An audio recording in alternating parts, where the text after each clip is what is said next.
আমার স্বামী বিদেশ যাওয়ার জন্য কিছু টাকা ধার জন্য আমার ছোট দেবরের বাসায় গেলাম। আমার স্বামী আমাকে রেখে বাসায় ফিরে গেল। রাতে খাওয়া দাওয়া সেরে আমার দেবরকে টাকার কথা বললাম। আমার দেবর বলল টাকা দিতে পারি, তবে একটা শর্ত আছে। বন্ধুরা, আমার স্বামী বিদেশ যাবার চেষ্টা করছে। ইদানিং মিস্ত্রি কাজ করে সংসারের ভরণপোষণ চলে না, প্রতি মাসে কিছু পরিমাণ টাকা খরচ হয়ে যায়। বিগত ৩ বছরে প্রায় ৪,০০,০০০ টাকা খরচ হয়ে গেছে। দিন দিন টাকার পরিমাণ বেড়েই চলেছে। চোখে মুখে শস্যে ফুল দেখতে পেলাম গ্রামের একজন প্রবাসী ভিসা দেওয়ার অফার দেয় আমার স্বামী বিদেশ যাওয়ার ইচ্ছে জাগল। ভিসা বাবদ ৩,২০,০০০ টাকা মতো লাগবে, কিন্তু হাতে টাকাগুলি বলতে মোটেও নেই। উপাত না দেখে আমার ভাসুর অমিতের মাধ্যমে ব্যাংক হতে বিভিন্ন মানুষের নামে ৫,০০,০০০ টাকা ম্যানেজ করা হলো। বাকি টাকার কোনো ব্যবস্থা কিভাবে করি পথ পাচ্ছিলাম না। একদিন আমরা বসে আলোচনা করলাম যে শহরে আমার স্বামীর ২ জন মামাত ভাই থাকে, তাদের বাসায় গেলে কোনো সাহায্য পাওয়া যায় কিনা দেখা যেতে পারে। যেই ভাবা সেই কাজ। আমরা দিনক্ষণ ঠিক করে প্রথমে আমার দেবরের বাসায় গিয়ে উঠলাম। দেবর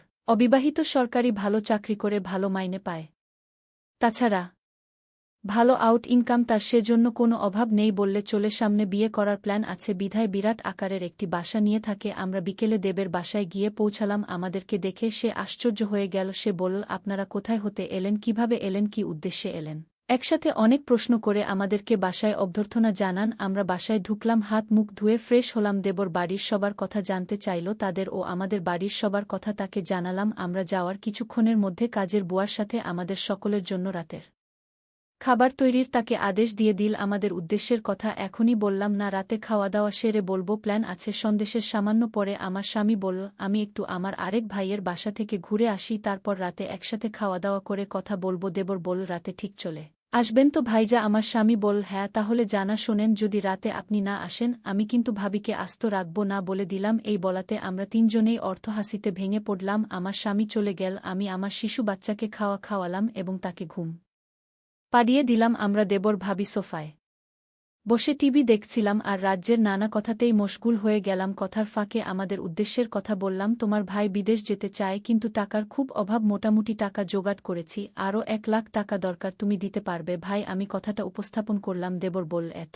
টাকা আমি একসাথে এখনও দেখিনি বলে দুষ্টুমির ছলে সোফায় কাত হয়ে পড়ে গেল। অভিনয় করার দরকার নাই বলে আমি তাকে টেনে তুললাম। এরপর আমরা রাতের খাবার খেয়ে নিলাম। আমার স্বামী সেদিন রাতে বাসায় আসলো না, তার জন্য অপেক্ষা করে রাতে আমরা শুয়ে রইলাম। নতুন জায়গা, তেমন ভালো ঘুম হলো না। সকালে স্বাভাবিকভাবে নাস্তা সেরে নিলাম। আমার স্বামী আসলো, তাকে নাস্তা দিলাম। আমরা চলে যাবার প্ল্যান করলাম। তার আগে আবার একবার দেবকে টাকার কথা বললাম। দেবর বলল, টাকা জোগাড় করতে আমার সপ্তাহানেক সময় লাগবে। কখন লাগবে তোমাদের টাকা? আমি বললাম, আগামী ১ দিনের মধ্যে হলে আমাদের চলবে। আমার স্বামীর দিকে লক্ষ্য করে বলল, তাহলে আগামী সোমবার তুমি আবার এসো, আমি কিছু টাকা দিতে পারবো। বাকি টাকা তুমি অন্য কোথাও সংগ্রহ করতে পারো কিনা দেখ। আমার স্বামী কি যেন চিন্তা করলি, তারপর বলল, তাহলে আমি তোর ভাবিকে রেখে যাই।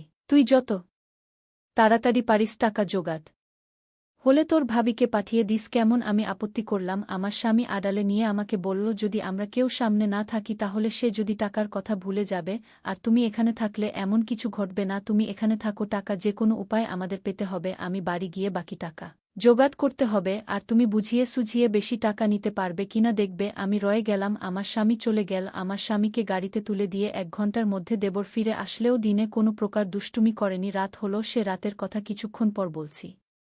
রাত প্রায় ৯:০০টা বাজল। আমরা রাতের খাওয়া দাওয়া সেরে নিলাম। এবার ঘুমানোর পালা। আমি আমার শিশু সন্তানকে পাত্রে দুধ খাওয়ায় ঘুম পাড়িয়ে নিলাম। আমি বিছানায় গিয়ে শুনলাম দেবর টিভি অন করে সোফায় আরাম করে বসল। বসে আমায় ডাকল, ভাবি সোফায় আসো। আমি কোনো জবাব না দিয়ে বিছানায় শুয়ে রইলাম। একবার আমাকে ডেকে সাড়া না পাওয়ায় সোফা হতে উঠে আসলো এবং আমাকে ভাবি বলে ডাকতে লাগল। আমি সাড়া না দিয়ে পারলাম না, বললাম, অনেক রাত হয়েছে, ঘুমিয়ে পড়ো। এরপর সে বিছানায় গিয়ে শুয়ে পড়ল। কতক্ষণ ঘুমালাম জানি না, আমার ঘুম ভেঙে গেল। আমার ঘুম ভাঙলে আমি তাকে বুঝতে দিলাম না। বুঝতে পারলাম ঘুমের মধ্যে কি ঘটনা ঘটে গেছে। ভাবলাম আর থাকব না, চলে যাব। তাই সকালে নাস্তা খেয়ে রেডি হলাম। তখনই মনে হলো, এভাবে চলে গেলে স্বামীর টাকা জোগাড় হবে কিভাবে। নানান কথা ভাবতে ভাবতে সকাল ৯:০০টায় আমাকে একটা মোবাইল ফোন দিয়ে দেব বলল, অফিস হতে আমি যোগাযোগ করছি পারি, তাই এটা দিলাম। এই বলে সে অফিসে চলে গেল। আমি একা তার পথ চেয়ে বসে রইলাম। অফিসে চলে যাওয়ার পর আমি সম্পূর্ণ একা বসে বসে টিভি দেখছিলাম। দরজায় কড়া নাড়ল। দরজার পাশে গিয়ে জিজ্ঞেস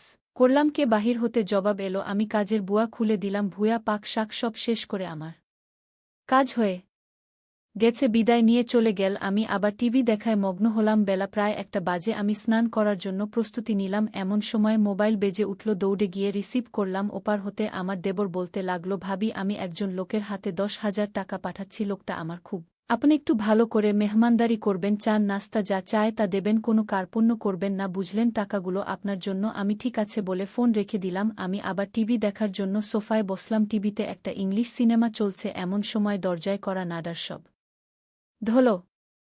দরজা খুলে দিলাম। একই দেখছি, সম্পূর্ণ এক নিগ্র মানুষ, প্রায় 6 ফুট লম্বা। হাতের আঙুলগুলো যেন আমাদের বাঙালিদের হাতের বাহুর মতো, যেমন লম্বা তেমনি মোটা। লোকটি বাংলায় বলল, আসতে পারি ভাবি? আমি হেসে বললাম, হ্যাঁ আসুন। লোকটি সরাসরি সোফায় গিয়ে বসল। তাড়াতাড়ি চা নাস্তা তৈরি করে তাকে পরিবেশন করল। সে 10,000 টাকা আমার হাতে গুজে দিল। আমার খাতির দাড়ি তার নাকি বেশ ভালো লেগেছে। বিদায়ের সময় আমার কান্না এসে গেল। সে আমাকে বলল, কেঁদো না, যদি সম্ভব হয় আমি আবার একবার আসবে। তার চলে যাওয়ার পথে এক দৃষ্টিতে তাকিয়ে রইলাম। ভাবলাম সে যদি আমাকে সাথে নিয়ে নিত। বিকালবেলায় আমার দেবর অফিস হতে ফিরে এসে লোকটির কথা জানতে চাইল, টাকা দিয়েছে কিনা। বললাম হ্যাঁ দিয়েছে। আমার দেবর আশ্চর্য হয়ে আবার জানতে চাইল, তাহলে দিয়েছে? আমি বললাম হ্যাঁ দিয়েছে। তো এতে আশ্চর্য হওয়ার কি আছে? আমার দেবর হেসে উঠে বলল, এমনি এমনি দেওয়ার কথা ছিল না। আমি কোনো কথা না বলে চুপ হয়ে রইলাম। আমার নীরবতা এসে যা বোঝার বুঝে গেল। আমাকে বলল, ভাবি, দুনিয়াটা বড়ই কঠিন। কেউ কাউকে এমনি এমনি টাকা দিতে চায় না, সবাই বিনিময়ে চায়। সে আমাকে ধারে টাকা দিয়েছে, যথাসময়ে এগুলো ফেরত দিতে হবে। আমি তোমাদের টাকা প্রযোজনের কথা এবং তোমার উপস্থিতির কথা সব জানিয়েছিলাম। তুমি যদি দাদাকে যদি কিছু না বলো তাহলে 1 থেকে 2 লাখ টাকা জোগাড় করে দেয়া যাবে। শুধু দাদাকে বলবে সব টাকা আমি দিয়েছি, এতে টাকাও জোগাড় হয়ে যাচ্ছে। তখন ভাই বিদেশ যাওয়া নিশ্চিত হচ্ছে। আমি তার কথা নির্দেশ সব শুনছিলাম। উপদেশ শেষ করে আবার সম্মতি জানতে চাইলে আমি কোনো উত্তর না দিয়ে নীরব রইলাম। আমার চোখে ভেসে উঠতে লাগলো আজকের লোকটির কথা। কি নাম কে জানে? জিজ্ঞেস করা সম্ভব হয়নি। খ্রিস্টান না মুসলমান তাও জানা যায়নি, তবে হিন্দু নয় যে সে ব্যাপারে নিশ্চিত আমার দেবর। আমার সম্মতি আবার স্পষ্ট করে জানতে চাইলে বললাম, আমি কি বলবো, তুমি যা ভালো মনে করে তাই করতে পারে। আমার সম্মতির লক্ষণ দেখে বল, রাতে একজন মেহমানকে দাওয়াত করেছি। কিছুক্ষণ পর কাজের বুয়া আসলো। সে বিকেলে নাস্তা তৈরি করার পাশাপাশি রাতের রান্নাবান্না শেষ করে চলে গেল। কে আসছে, কেমন হবে? লোকটি মনের ভেতর একটা চঞ্চলতা কাজ করতে লাগলো। রাত 9টা বাজলেই আমি দেবরকে বললাম, খেয়ে নেবে না? মেহমানের জন্য অপেক্ষা করবে? বলল, না, মেহমান কে আসবে, চলো আমরা খেয়ে নেই। আমরা খেয়ে নিলাম। আমরা বসে বসে টিভি দেখছি। প্রায় রাত 10টা। দরজায় খটখট আওয়াজ শুনলাম। বুঝলাম মেহমান এসে গেছে। আমার দেবর দরজা খুলে দিল। মেহমান ঘরে ঢুকে জানতে চাইল, তোমার ভাবি কই? দেবর বলল, ভিতরে আছে, দুজনে একসাথে। আমি যে ঘরে আছি সে ঘরে চলে গেল। দেবর তার সাথে আমাকে পরিচয় করিয়ে দিল। লোকটি দেবকে উদ্দেশ্য করে বলল, তোমার ভাবিকে তো দেখতে দারুণ লাগছে। আমি 1 মিনিট টিভির দিকে তাকিয়ে আছি। সকালে ঘুম হতে উঠে ফ্রেশ হলাম, তারপর দুজনে চা নাস্তা খেলাম। আমার দেবর সকাল 9:00টায় অফিসে রওনা হয়ে গেল। আজ কোনো মেহমান আসবে কিনা বলে গেল না। আমার কাছে গতকালে রেখে যাও তার মোবাইলটা কিন্তু আছে, হয়তো যোগাযোগ করবে, না করলে আরও ভালো। আজ রাম নেওয়া দরকার। দেবর চলে যাওয়ার পর আমি বিছানায় শুলাম। কেমন জানি একা একা লাগছে। ভূয়া আসলো। দরজায় নক করার সাথে সাথে আমি গিয়ে খুলে দিলাম। ভূয়া তার কাজ ঘণ্টা দেড়েকের মধ্যে শেষ করে চলে গেল। আমি আবার একা হয়ে গেলাম। ঘরের দরজার খিল মেরে দিয়ে বিছানায় শুয়ে পড়লাম। আজকের দিনের সব ঘটনা ভাবতে ভাবতে হঠাৎ মনে হলো দরজা খুলে কেউ যেন প্রবেশ করছে। ভাবলাম আমার দেবর হয়তো আজ তাড়াতাড়ি ফিরে এসেছে। বিছানা থেকে উঠলাম না দেবের সাথে দুষ্টুমি করার জন্য। ঘুমের ভান ধরে শুয়ে রইলাম। দেবর ঘরে ঢুকে দরজা বন্ধ করে দিল। আস্তে 1 পা 2 পা করে আমার ঘরে প্রবেশ করল। আমি আজ প্রতিজ্ঞা করলাম আমি চোখ খুলব না। দেবরটা আমার ঘরে ঢুকে কোনো কথা বলল না। অনেকক্ষণ দাঁড়িয়ে থেকে যাতে করে আমি জেগে না উঠি। আমার কাছাকাছি বসো। চোখ খুলে আমি হতভম্ব হয়ে গেলাম। এ সম্পূর্ণ এক অপরিচিত এক লোক। আগে কখনো তাকে দেখিনি আমি। জিজ্ঞেস করলাম, আপনি কে? বলল, আমাকে কেউ পাঠায় নাই, আমি পাশের বাসায় থাকি এবং এই ঘরগুলোর মালিক। বাসা হতে বের হওয়ার সময় দেখলাম তোমার দরজাটা লাগাওনি। আমি ঢুকলাম, ভাবলাম একটু গল্প করে যাই। সে বলল, আমি তোমাদের সমস্যার কথা শুনেছিলাম। কি সমস্যা বলতো? জবাবে বললাম, আমার স্বামী বিদেশ যাওয়ার জন্য টাকা ধার চাইতে এসেছিলাম। টাকা জোগাড় হয়েছে। তোমার কি সে আপন দেবর না? আমার স্বামীর গ্রাম্য বাল্যবন্ধু এবং দুঃসম্পর্কের চাচাতো ভাই। লোকটি হেসে উঠল, তাই চিন্তা করো না, আমি তোমাকে সাহায্য করব। আমি এখানে একা থাকি, কেউ নেই। যতদিন থাকো আমি তোমাকে করব। আমি এখনই টাকা দিচ্ছি। এই বলে বাসায় গিয়ে টাকা নিয়ে ফিরে আসলো। টাকা দিয়ে বলল, কাউকে বলবে না। মেঘ না চাইতে জল পেলাম। লোকটা বলল, দুপুরবেলায় আমাদের বাসায় এসো, তোমার সাথে গুরুত্বপূর্ণ কথা আছে। দুপুর হতে আরও 3 ঘণ্টা বাকি আছে। অপেক্ষা করতে করতে যখন 2টা বাজল, আমি আস্তে আস্তে এক পা দুপা করে বাড়ির মালিকের ঘরের দরজায় গেলাম, দরজায় চোখ রাখলাম, কিছু দেখলাম না। দরজায় আস্তে করে টোকা দিলাম, কারো জবাব পেলাম না। দরজায় হাত দিতেই দরজা খুলে গেল, ভিতরে ঢুকে দেখলাম সে তার রুমে শুয়ে আছে। আমি তার পাশে গিয়ে দাঁড়ালাম, আমায় দেখে খুশিতে হেসে বলল, তুমি এসেছ? লোকটা বলল, তুমি দেখতে আমার বড় মেয়ের মতো। সে দেশের বাইরে থাকে, কয়েক বছর হলো সে বাসায় আসে না, নিজেকে একা একা লাগে। লোকটা বলল, তোমার এখানে আর থাকার দরকার নাই, তোমার যত টাকা লাগে সব আমি দিচ্ছি। দুনিয়াতে এখনো অনেক ভালো মানুষ আছে যারা কোনো বিনিময় চায় না, অনেক দিনের জমানো। কথাগুলো তার সাথে শেয়ার করে প্রায় ঘণ্টা 2 এর পর আমি আমার দেবর ঘরে ফিরে এলাম। এভাবে আমার টাকা জোগাড় হয়ে গেলে দেবরকে বললাম আমি চলে যেতে চাই। দেবর না বলল না। তারপরের দিন সকালে আমায় বাসে তুলে দিলে আমি বাড়ি চলে এলাম। কয়েকদিন পর আমার স্বামী বিদেশ চলে গেল।